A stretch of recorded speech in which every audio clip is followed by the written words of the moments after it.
The mansion was in the sky, and therefore the comparison to the full moon and stars is very beautifully composed in this verse.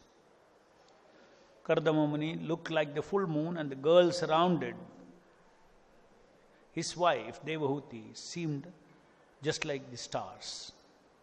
On a full moon night, the stars and the moon together form a beautiful constellation. Similarly, in that aerial mansion in the sky, Kardama Muni was with his beautiful wife, and the damsels surrounding them appeared like the moon and the stars as a full moon night. Text 33. Tenastaloka vihara kula chalendra dronishwananga saka maruta saubagasu siddhe nuto dhyudhuni pata shivaswanasu reme chiram danadavallalana varuti. In that aerial mansion, he travelled to the pleasure valleys of Mount Meru, which were rendered all the more beautiful by the cool, gentle, fragrant breezes that stimulated passion. In these valleys, the treasure of the gods, Kuvera, surrounded by beautiful women and praised by the Siddhas, generally enjoys pleasure. Kardama Muni, also surrounded by the beautiful damsels and his wife, went there and enjoyed for many, many years. Purport. Kuvera is one of the 8 demigods who are in charge of the different directions of the universe. It is said that Indra is in charge of the eastern side of the universe, where the heavenly planets or paradise is situated. Similarly, Agni is in charge of the southeastern portion of the universe. Yama, the demigod who punishes sinners, is in charge of the southern portion. Niruti is in charge of the southwestern part of the universe. Varuna, the demigod, is in charge of the waters, as in charge of the western portion. Vayu, who controls the air and who has wings to travel in the air, is in charge of the northwestern part of the universe. And Kuvera, the treasure of the demigods, is in charge of the northern part of the universe. All these demigods take pleasure in the valleys of Mount Meru, which is situated somewhere between the sun and the earth. In the aerial mansion, Kardama Muni travelled throughout the 8 directions, controlled by different demigods described above.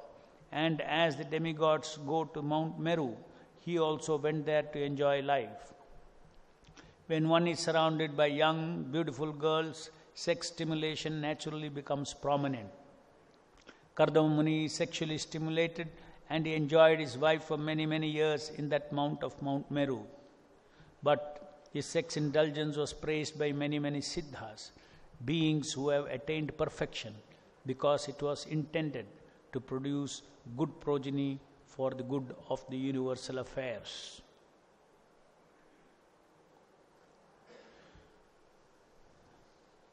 So after Devahuti was washed clean and was rejuvenated, dressed in excellent robes, surrounded by 1,000 Gandharva girls,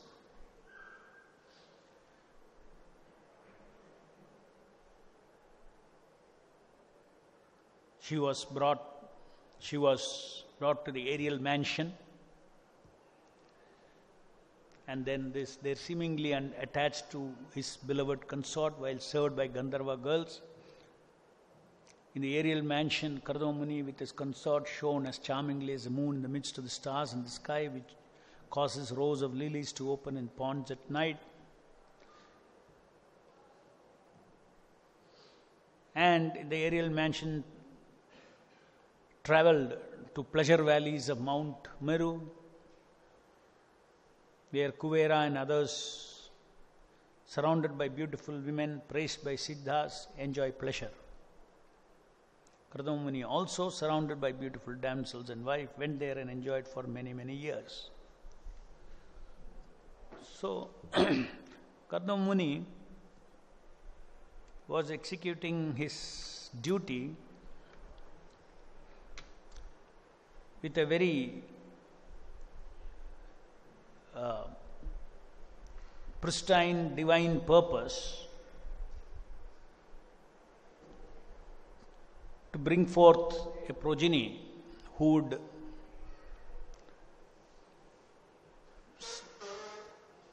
be very much required for the betterment of the universe. You all know Lord Kapila was born out of all this. So this is the reason, the result of this indulgence by Kardama Muni, a great yogi, and Devahuti is still praised. Why is it praised in Bhagavatam? Because the end result was Lord Kapila, then one of the types of incarnations of the Lord, counted as one of the incarnations of the Lord in the Bhagavatam. So the most important thing that we have to see in every situation is a purpose. If the Lord's purpose is there, or if the purpose is to act according to the mission of the Lord, vision of the Lord, will of the Lord, then the material energy has to be utilized, can be utilized in an absolute sense.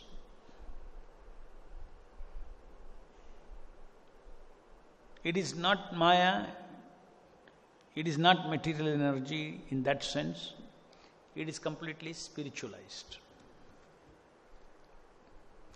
If a nice progeny has to be brought forth, then there are certain requirements as per the design of this material creation. Passions has to be stirred.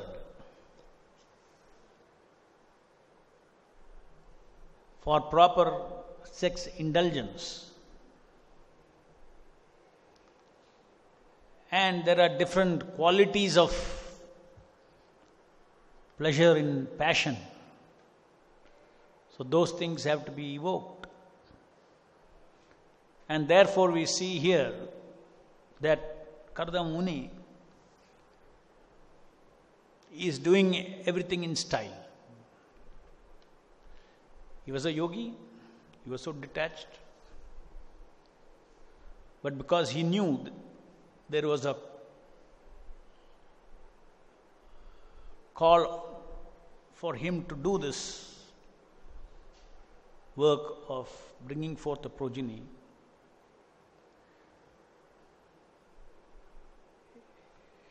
ordinary means a hermitage, a yogi, the description of how he was when Swayambhuva Manu came before him with Princess Devahuti, that those descriptions are also there. He was in rags, he was not at all attractive. And now, not to perform this duty, he is also transformed himself to suit the purpose in his consciousness. And then he decided to enjoy in this area, create this aerial mission, enjoy with Devahuti the conjugal life, and then bring forth this progeny.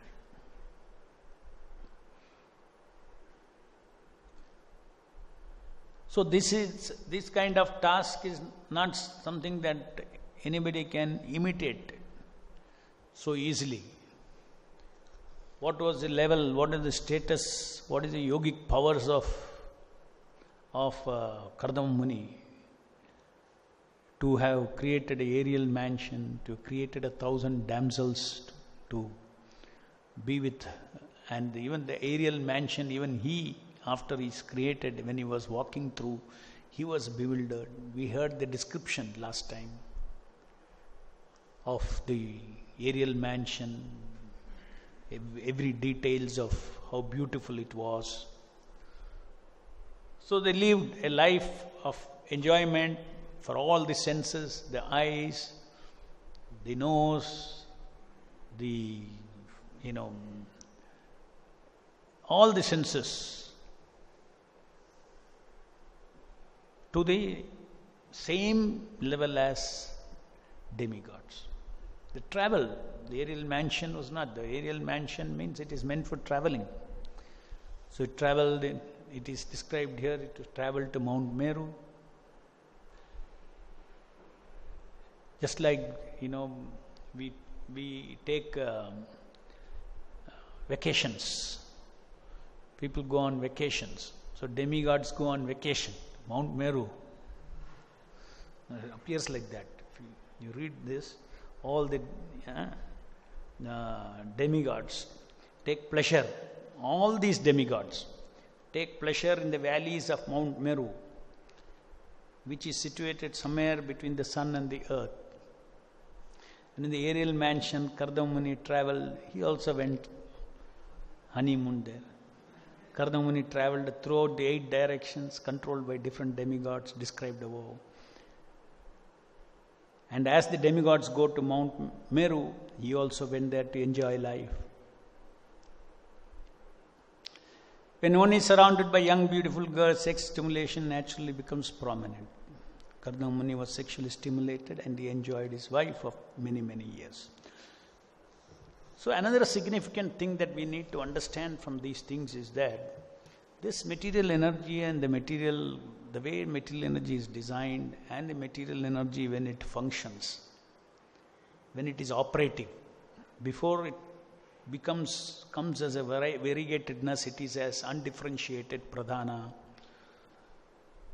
the material energy. But once the material energy comes forth from Mahavishnu's body and he glances and the living entities are injected into it, the material energy is encoded with certain material qualities which are true to it truly exists when it exists. It exists when it exists. Not that when it exists it is illusion. Just like you take water and out of that ice is formed.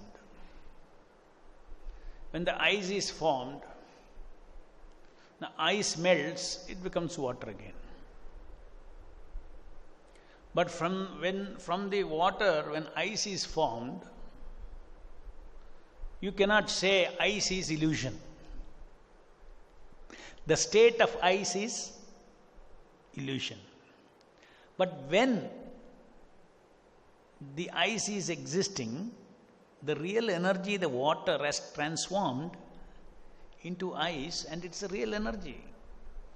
So the substance of ice is never illusion. It is temporary. So it is not a vastu. The vastu of ice is water. Like that. So in the same way, if you see the structure of ice and structure of water, the structure has changed and there is some energy there and there is real things are happening there. Illusion means some things are happening only in the mind. We don't consider that all that is happening in this material world with the material energy is in our mind or anybody else's mind. It is out there as a reality, as a temporary manifestations of Lord's creation. So, it is an absolute energy that is coming from the Lord. That is the reason why it is described that when all the creation is wound up, everything goes back into Him. The scriptures don't describe that everything disappears. It says everything goes back into him. There is a real energy that comes forth. So, from the absolute point of view also, the Lord enjoys this creation. The Lord's intelligence is operating here in this material world, in the creation. Apart from people's individual karma, sukha, dukkha, apart from that, His control, His supremacy, His design, His intelligence is operating in a flower, in everything that is beautiful in nature.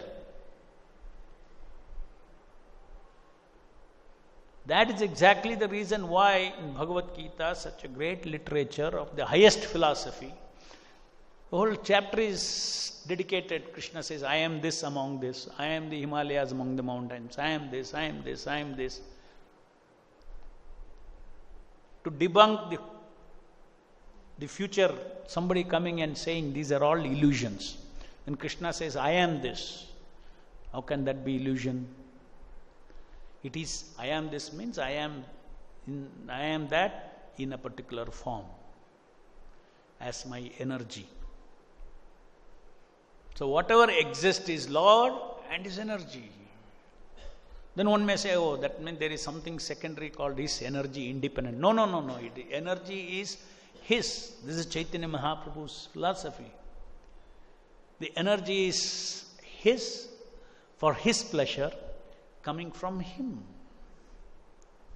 And for His pleasure it's coming from Him. Therefore, in everything in existence, the ultimate Sarva Karana Karana is Krishna. Govindam Adi Purusham Tamaham Bhajami. He is Krishna. So this is Chaitanya Mahaprabhu's philosophy. Everything is Krishna and Krishna's energy. And the energy cannot be separate from Krishna because it is existing for His function, for His pleasure. And there is one situation, just like ice. There is one situation of the energies where the energy is not connected to the Supreme Karana. It's called separated energy. It is separated energy. That is material energy. The living entities, we are actually inseparable part and parcel of the Lord. We are inseparable. In substance, we are inseparable. And we are meant for His enjoyment. And we are Him, in that sense, to be participating in His enjoyment. Unlimited, variegated enjoyments are there in the spiritual world. As we discussed last class, the attitude of enjoyment is the only thing that needs correction in our consciousness. Otherwise, we are all pleasure beings, Anandamayo Abhyasat. The Lord and ourselves. The entire existence is functioning for that purpose. We also discussed how these different planets are existing just to fulfill desires. If you see that everything that is existing, and that you'll see every living entity, what is it doing is fulfilling desires. What are the desires? Satchidananda desires.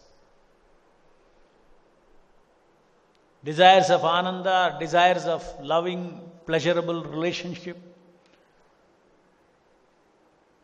desires of pleasure of the senses,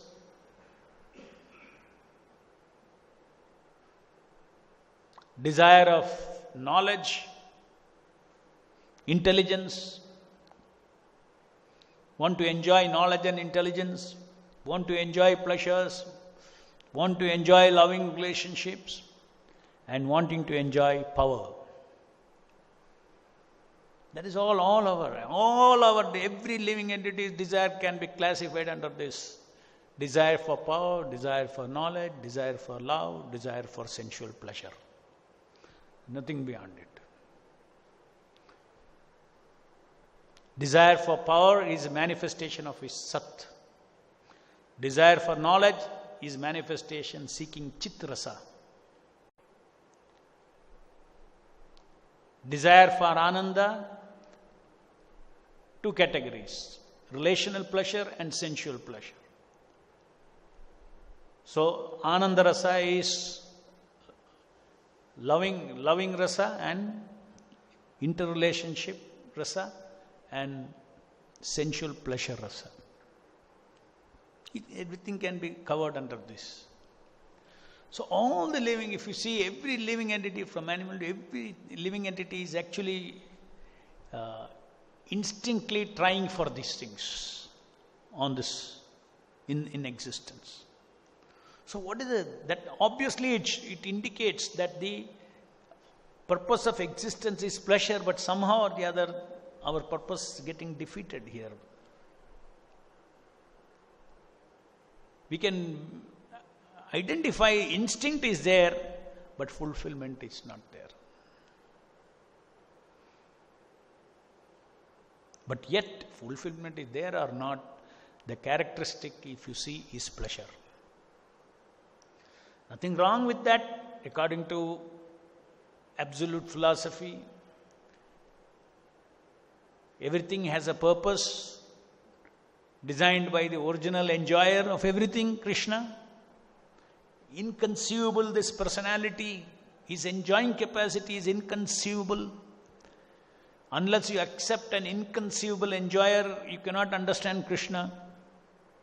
And you cannot understand that Krishna is the cause and the entire existence is running for him. We cannot understand unless we accept the inconceivable enjoying capacity of the Lord. And he also enjoys power. He also enjoys intelligence, playing around with knowledge, rearranging knowledge in different ways. That is a Chitrasa. Just like living entities, they rearrange things and create so many things using creative intelligence. And they enjoy. We enjoy. When you create something, you look at the product, you like it. Oh, so nice it is. You rearrange sound and create a beautiful music, you feel, oh, so good you feel about having created that. Ideas, intelligence. So Krishna also is enjoying creation. So power, Krishna enjoys power. There are statements all over the scriptures about his power, his glories, his Aishwarya. Is an absolute enjoyment, is Aishwarya.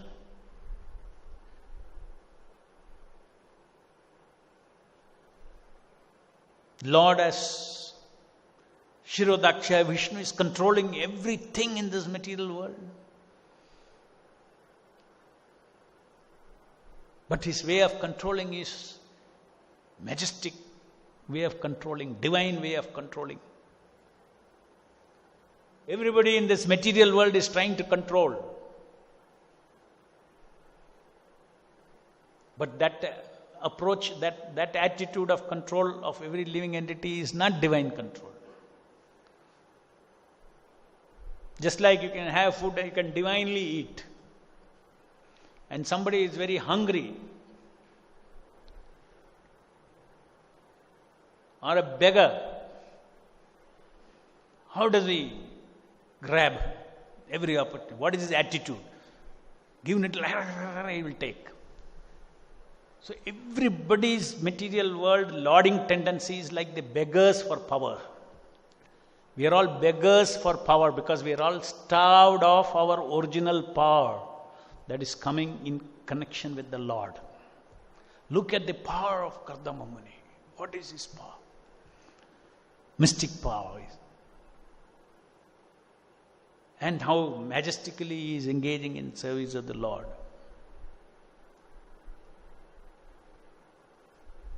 So the Lord has this Aishwarya, Lord enjoys everything. This we have to understand. If we enjoy, I am an Amsha, so God should enjoy. The way may be different. Loving relationship, Anandarasa, pleasure.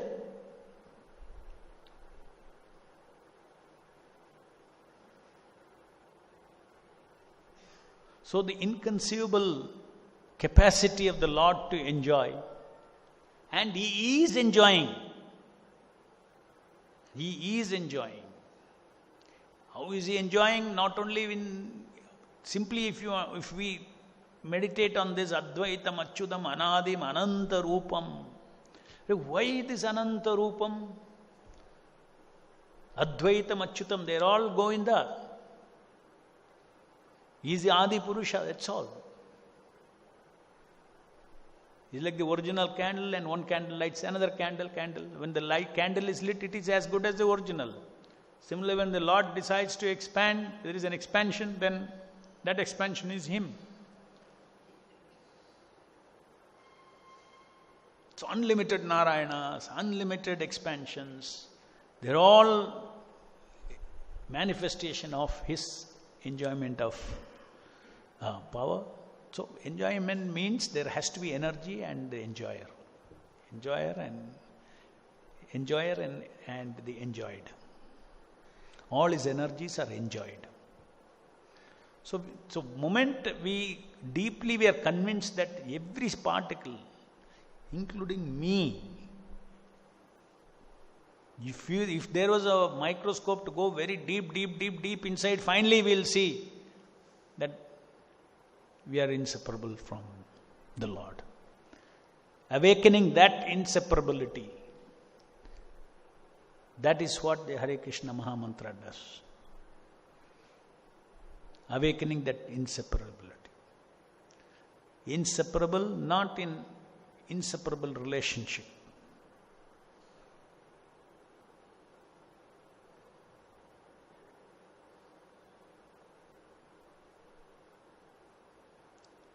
So, to see everything in existence, in one sense, as absolute. When it exists, it is absolute. When creation exists, it is absolute. I don't have to think it is illusion. I can engage it in service of Krishna. So, in that sense, if you see the devotees, when they are living in this material world, for them it is as good as Vaikuntha only. How I serve the Lord in the Vaikuntha, in the same way I serve Him here. But only here it is a different situation, because it's a mixed with so many minds who want to lord over. So therefore it's called Maya, the external energy of the Lord. Otherwise, for a devotee, yes, everything. Just like everything in this temple, you feel it's already in Vaikuntha. A great respect for everything. It is coming from God. Everything is coming from God. There is nothing other than God anywhere.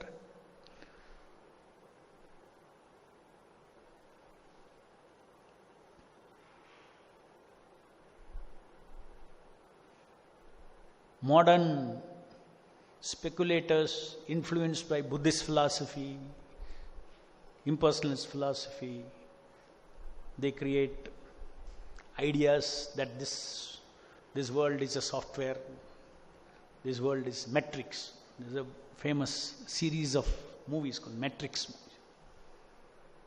It's just software, that's all.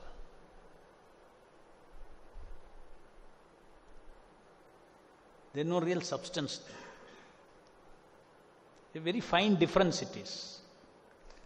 Sometimes Vaishnavas also see that, hey, this is very nice. Yes, this is Krishna conscious, Matrix movie. It's not.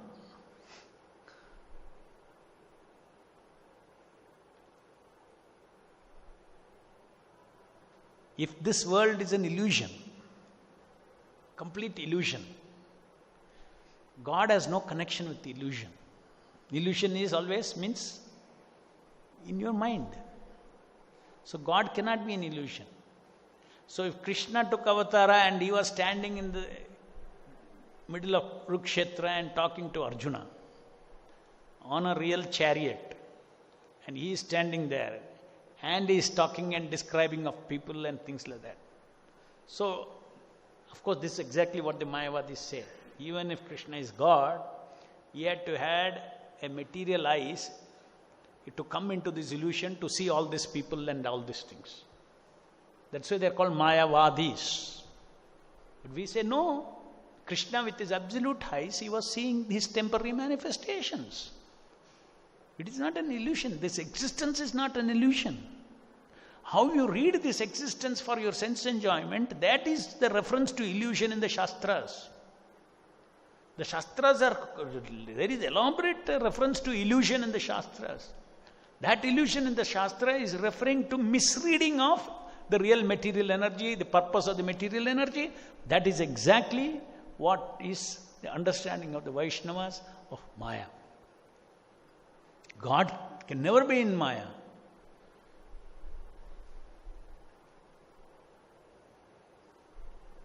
It is an absolute. When the Lord incarnates as Archavigraha, he is incarnating into his material energy, which is an absolute energy of the Lord. Matter or material energy is still there.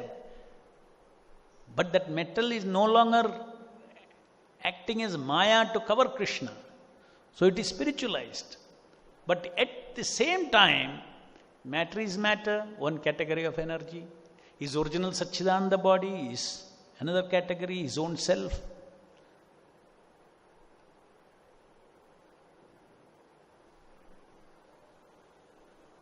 So this is also another good reflection that we can understand from this, how Kardama Muni, without any hesitation. And it doesn't get into illusion. Why? Because he is connecting with the material energy in the absolute sense. For a function, something like this, to get into passion and to procreate.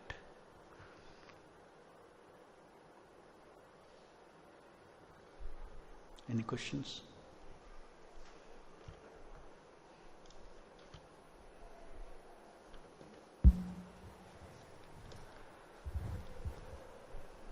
Prabhu, the Gandharva Muni's main end result was to give Kapila to as a kid. So even after getting Supreme Person of Godhead as his own child, why did he leave and went to forest? That was his limited function. Why he should not live and go in forest? He should be attached to him and worship. He is worshipping in his own way. Whatever he's been, his role, he did it. Now, we cannot speculate that the ideal thing would have been for him to remain and take care of the family, right? And give fatherhood to the child, etc., etc. So these are all our,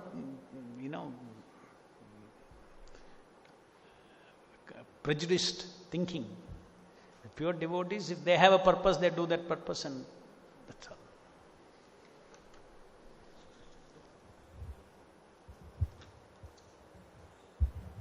Hare Krishna Prabhu. Prabhu, like in today's lecture, we learned Lord enjoys this material world. Lord is? Enjoys this material world. But not the way we enjoy. Yeah. Not at all.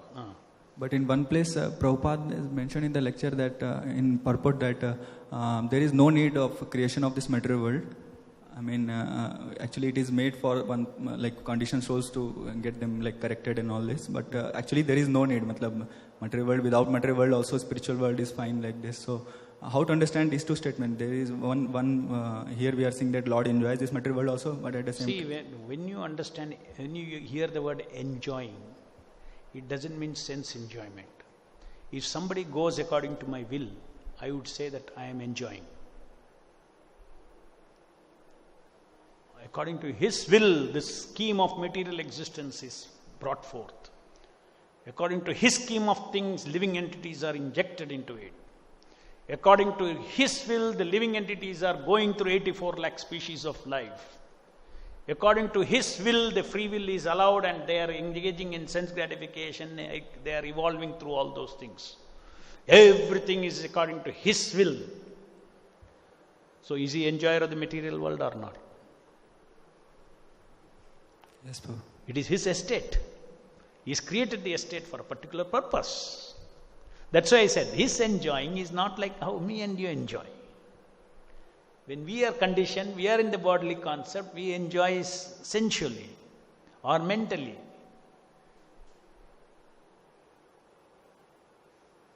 That is the meaning of saying not a blade of grass move without his sanction.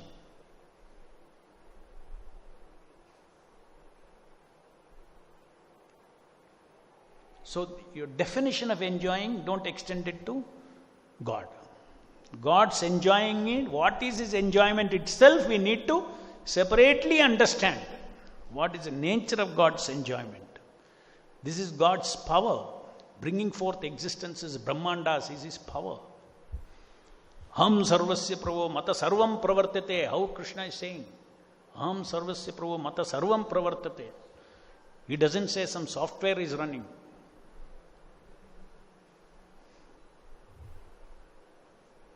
Yes. Who's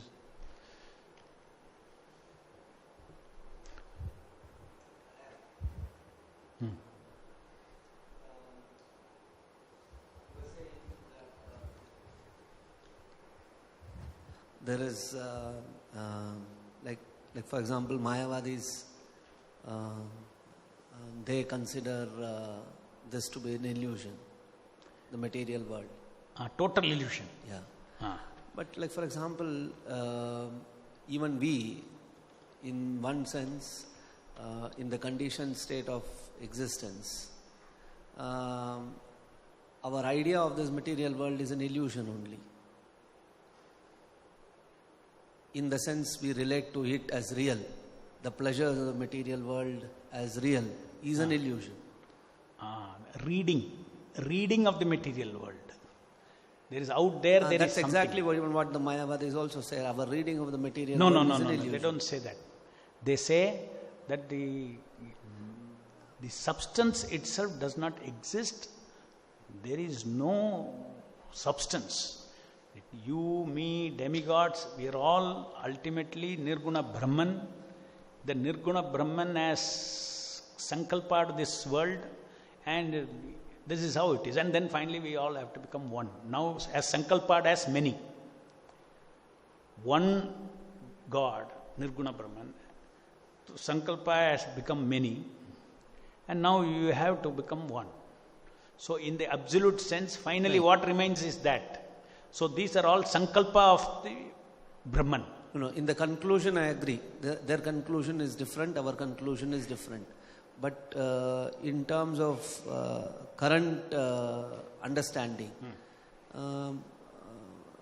no, understanding that in terms of current relation to this material world is more or less similar. No, it is not. At this point of when we also, it is a Vedic aphorism that Jagat Mithya Brahma Satya. Yeah. So there is a similarity. No. This is the same Vedic aphorism we also use. They also use. It's not only theirs. It's a Vedic aphorism. Correct. So Jagan Mithya means that according to us, the reading of Jagat is Mithya. How you read. For instance, let us take very simple. Man and woman.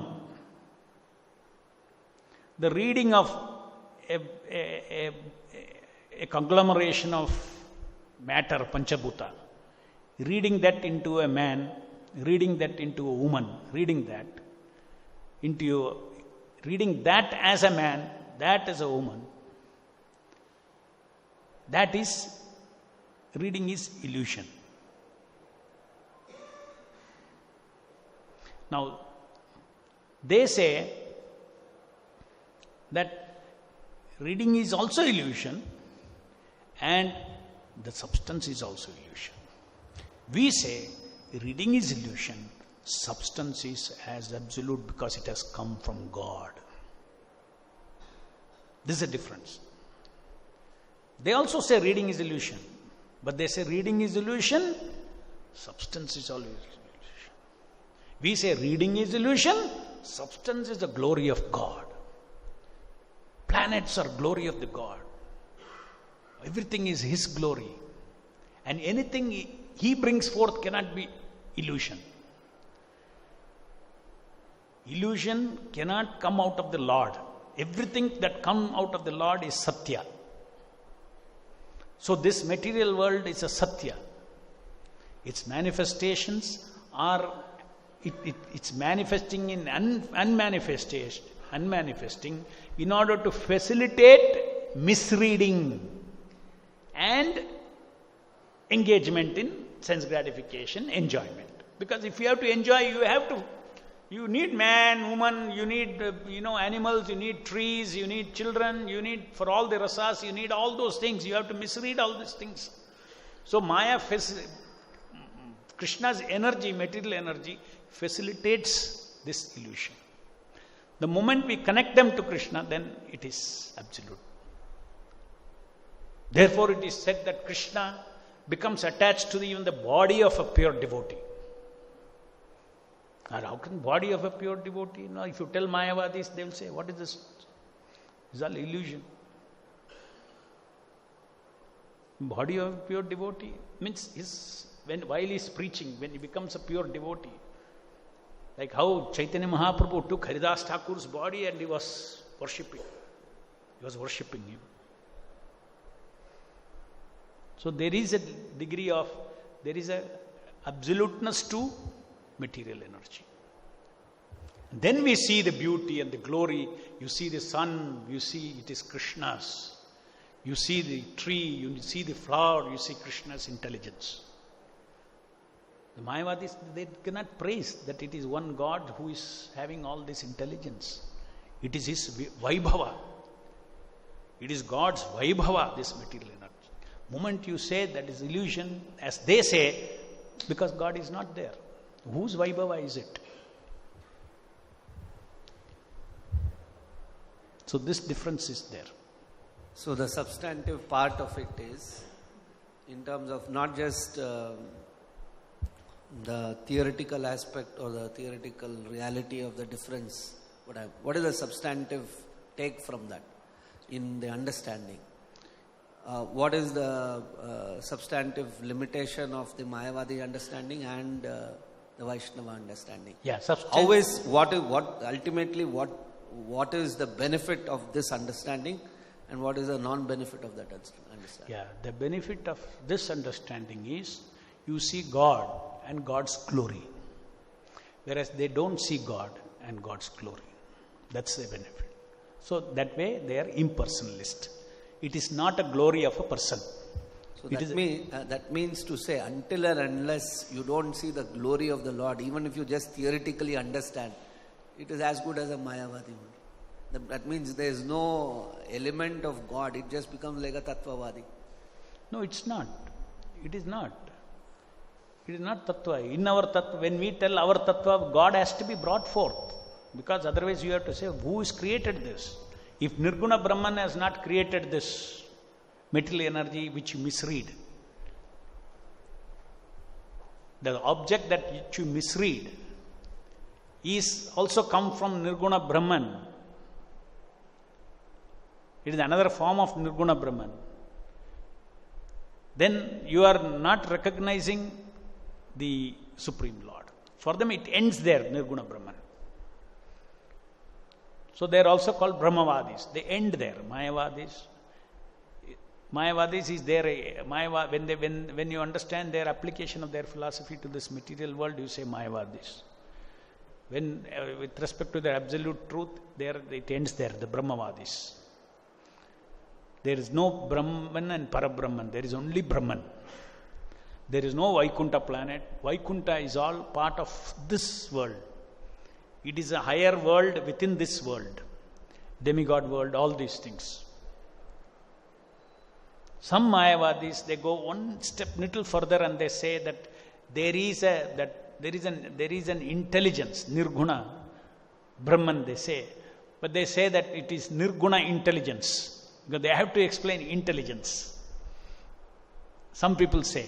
But hardcore Mayavadis don't say all that. Intelligence is a characteristic of person. There is no, the moment you say intelligent, then there is two. So there is no intelligence. Intelligence is also part of this Brahma, this material world. Differentiation. So ultimately it's impersonal. So substance is there. There is God absolutely existing. It is about existence. Who exists ultimately? That is the difference. And it makes a difference. It's not simply tattva. What is the difference? When they worship Vishnu, when Mayavadis worship Vishnu, for them it's not absolute. When we worship Vishnu, he is absolute. His form is absolute. ग्रंथराज Shrimad Bhagavatam की जाय, जगत गुरु श्रील प्रभुपाद की जाय.